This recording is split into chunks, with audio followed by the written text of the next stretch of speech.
नमस्कार दोस्तों, आप सभी का फिर से एक बार बहुत बहुत स्वागत है मेरे चैनल मिथिका में, जहां मैं आप लोगों को ऐसी नई नई कहानियां सुनाती हूं जो आपने पहले कभी नहीं सुनी होंगी। तो चलिए आज की कहानी शुरू करते हैं।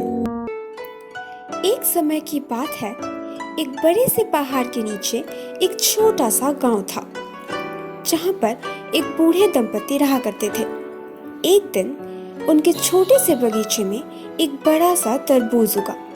इतना बड़ा तरबूज उन्होंने ना कभी देखा था, ना इसके बारे में कभी पहले सुना था। वो जब उस तरबूज को खाने के लिए घर के अंदर ले आए, तो उसे काटते ही उसके अंदर से एक बहुत ही प्यारी सी बच्ची निकली। उस बूढ़े दंपति के पास अपना कोई बच्चा नहीं था, तो उन्होंने इस बच्चे को अपने पास रखने का सोचा और उसका नाम दिया उरिको हिमे। उरिको हिमे बहुत जल्द बड़ी होने लगी और जितनी वो बड़ी होती गई, उतनी उसकी खूबसूरती बढ़ती चली गई। उसे पढ़ना, लिखना, सिलाई बुनाई, कविता लिखना, गाना गाना, ये सब कुछ आता था।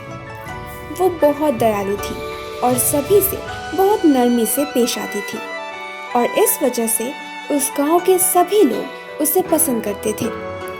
धीरे धीरे उसके बारे में गांव के बाहर भी बातें होने लगी, और एक दिन जब उस राज्य के राजकुमार को ये बात पता चली, तो उन्होंने उरिको हिमे को शादी का प्रस्ताव दिया।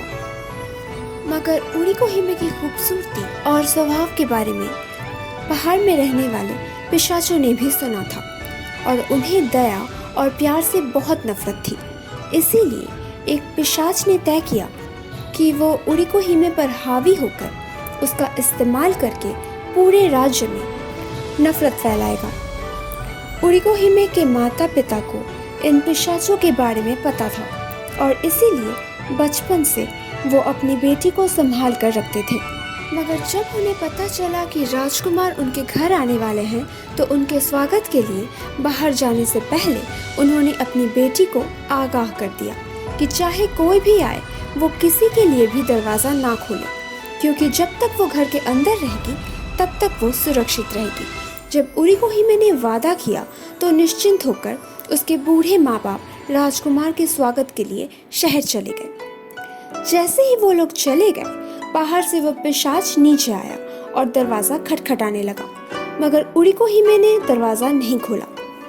तब उस पिशाच ने कहा, कम से कम एक बार मुझे तुम्हारा चेहरा तो देख लेने दो।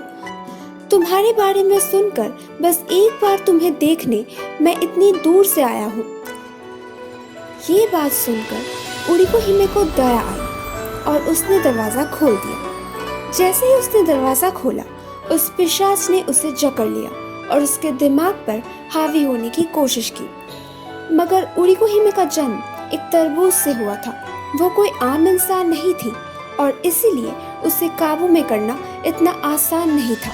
मगर उस पिशाच ने हार नहीं मानी। उसने बेचारी उरिको हिमे को मार डाला और उसकी चमड़ी उधेड़कर उसे खुद पहन लिया और उसके लाश को छुपा दिया। जब उरिको हिमे के बूढ़े माँ बाप घर वापस आए, तो उन्हें इन सब के बारे में कुछ पता नहीं चला।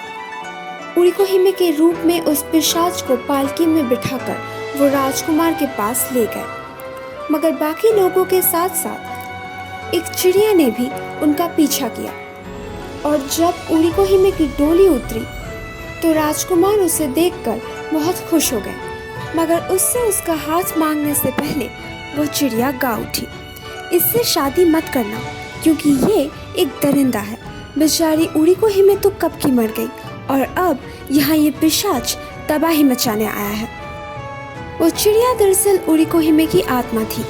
उसने चिड़िया का रूप लिया था ताकि वो बाकियों को सच बताकर आगाह कर सके। पिशाच ने इस बात को मानने से इनकार कर दिया, मगर जैसे ही राजकुमार ने उसके बाल खींचे, उसका असली रूप सामने आ गया और राजकुमार ने उसे मार डाला। वो पिशाच तो मर गया, लेकिन उस गांव ने उरिको हिमे को हमेशा के लिए खो दिया। तो दोस्तों, कैसी लगी आप लोगों को आज की कहानी? अगर अच्छी लगी हो तो प्लीज इसे लाइक कर दीजिए। नीचे कमेंट सेक्शन में लिखकर जरूर बताइएगा कि आप लोगों को कैसा लगा, और प्लीज प्लीज प्लीज मेरे चैनल को सब्सक्राइब कर दीजिए। और हाँ, अपने दोस्तों के साथ शेयर करना बिल्कुल मत भूलना। मैं आप लोगों से मिलूंगी अगले हफ्ते एक और नई कहानी के साथ।